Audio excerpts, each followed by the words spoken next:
Hi there, welcome back to the Student App Centre channel. I'm Jake, the founder of Student App Centre, and I'm back with this week's featured app, Coherence X. Coherence X is a simple but powerful app that lets you create your own Mac applications from any website you find. This is brilliant if you want to have a Facebook app, a Twitter app, maybe even a Student App Centre app right on your Mac, and all you have to do is enter the URL into Coherence X. I'm going to take you through the app now, so let's get started. I have a fresh install of Coherence X on my Mac. So we're going to go through the setup experience together, install a couple of apps, and then I'll give you sort of my review and my feedback of what I think of the app overall. So we're going to hit the setup button within Coherence X, and it's going to give us a little bit of a welcome. It's asking us, have we used Coherence before? I'm going to say no, we're getting started with Coherence. When I click that, it's going to ask me to set up Coherence, and it's going to detect any installed web browsers I have. So the way Coherence works is when you install your applications or create your own applications, you can select which type of browser to use sort of behind the scenes. Now I have just Chrome installed here, so that's the option it's going to give me. But you can also use Microsoft Edge and I think Firefox as well if you have some of those other browsers installed. So I'm going to stick with Chrome and hit next. It's then going to ask me to create my first application, or it's going to tell me how I can create my first application, so it gives me a bit of an overview. It's going to ask me which of the extensions, or show me which of the extensions I can possibly select, and give me a bit of a demo of the difference between a single window app and a tabbed application. And then finally, it's going to ask me to create my own app. So from the Coherence X home screen, we can do a couple of things. We can create our own application, we can go in and view all the applications we've already created, or this kind of quick access bar at the bottom of the screen that allows you to quickly install sort of common applications other people have used. And you can see in here you've got all the sort of social media networks, you've got Amazon, Netflix, all the kind of most common websites people use. For now though, we're going to go back and we're going to create our own application, and we're going to create a Student App Centre app. Because who doesn't want a Student App Centre app on their Mac? So I'm going to enter the name. I'm going to paste in the URL here. So I'm just going to get that from my other screen. So I'm going to pop that into the URL field.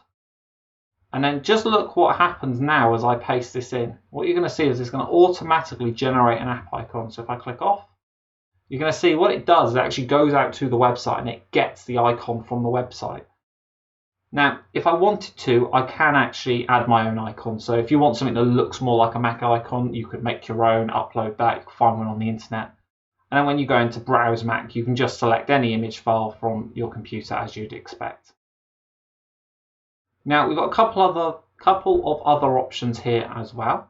We can go in and we can add multiple tabs to our app, but we're not going to do that right now. This is going to be a single tabbed app. We can choose where we want to install the app, but I'm going to leave that in the standard applications folder because that's where all my apps are stored. You've also got some advanced settings underneath the sort of settings button here. You've got a couple of different options here, one of which could be quite useful is use Incognito Mode.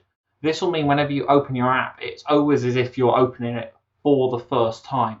Could be quite helpful for, let's say you want to have a website you're testing or something like that, and you want to make sure there's no cache or no cookies left over each time.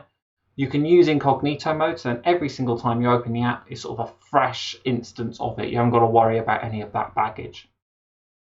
The other options you've got in here, you've got a couple of other more advanced options. But you've also got your icon style as well, so you can sort of add some other details to the icon. So we can add a green background if we want.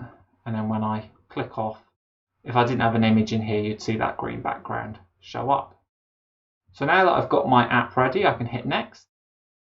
It's going to ask me to choose my browser again. Again, I've only got Google Chrome at the moment. It does give me an option to go and download other browsers if I want, but I'll stick with Google Chrome. I'm going to hit next. And then it's going to ask me, and it's actually going to give me a list of all the extensions I've got installed on Google Chrome. And actually lets me choose which of those extensions I want to use within the custom app that I'm creating. So for studentappcenter.com, I'm not going to be doing much on there in terms of entering text. but maybe I want to be able to, let's say, use Tango to take screenshots. So I can tick that, and that will include in my app. I can also choose which Chrome profile I want to install the app in as well.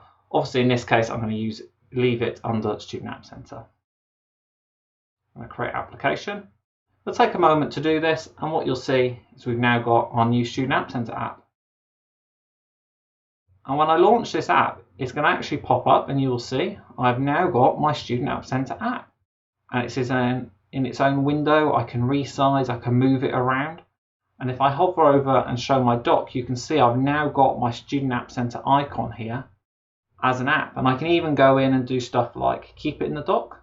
So then if I close the app, it'll then disappear. But you can see I can just go back in and reopen the app each time. So if you want your Student App Center app, this is how you get it. Now let's go on and do something a little bit more complex now. So I'm going to close my Student App Center app. I'm going to go back into Coherence, and I'm going to create another app. I'm going to do the same process again from the home page. I'm going to go into Create Application. And this time I'm going to create an app called Social. And in here, I'm going to have two different apps, two different websites. So I'm actually going to create a tabbed app. I'm going to put in my Twitter. So you'll see when I enter that, it's going to generate a Twitter icon, but that's fine. And I'm then going to click the tab button, and I'm going to add a second tab. I'm going to add a second tab of, so add tab. I'm going to add Facebook in there as well. And then go back, and I'll leave it go into the applications folder again. I can, if I want, add an icon here again. As we said last time, I don't have a custom icon, so I'll just leave it as Twitter for now, that's fine. I'm going to go through and hit next. Choose my browser again, hit next.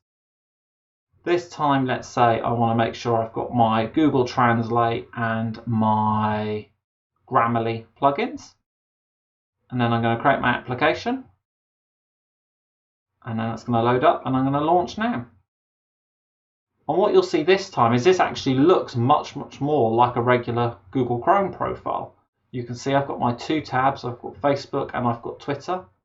But you'll see this is its own app in the dock. And again, I can mark this, I can keep it in the dock if I like. And if I close this down, I can just open this back up. Now the great thing about Coherence as well is once I'm logged in and I've added my details, it will remember that. Unless I select that Incognito Mode, it will remember that every time I open the app, so I won't have to re-log in or anything like that. It'll just be there waiting for me. So you can really quickly, if you wanted to, create an app that just has a tab for each of your social media profiles, so you can very quickly start working through them as and when you need. If I open up the Student App Center app again and just pop them next to each other, you'll see the difference between the two. So you can see the Student App Center app, which is the single tab view, has got no navigation bars at the top. It is just a title bar. Whereas for my Twitter one and my Facebook one, you can see I've got that navigation bar at the top, and you can see everything here. Now, if I click a link in here, that will open in a new tab as you'd expect. And it kind of works like a normal Google Chrome profile in this regard, but it gives you that flexibility to keep it separate. If I close it down, go back in, again, it's going to open it back up with my apps. And again, it remembers where I was, so it can remember that I had that Student App Center window open. I can close that, and I'm back to where I want to be. The final thing to touch on for Coherence is the app library. So if I'm now back in the Coherence homepage, you can see I've got this My Applications button. If I click that, that's going to give me a list of all the different apps I have installed. And if I click on any of them, I can actually go in, I can edit the application, I can delete the application, or I can reveal it in the Finder if I want to, and I can start looking at it within the Finder. If I go into edit the application, I get all of the options I had before. So if you create an app and make a mistake, it's no big deal. You can just go into the edit application window and start making your adjustments from there. That really covers it for Coherence X. It was quite a quick overview this week. I mean, I think you can see it's a quite simple program, but actually quite powerful in what you can do. So if you found this useful or you found it helpful, please like and subscribe, and we'll be back next week with next week's featured app.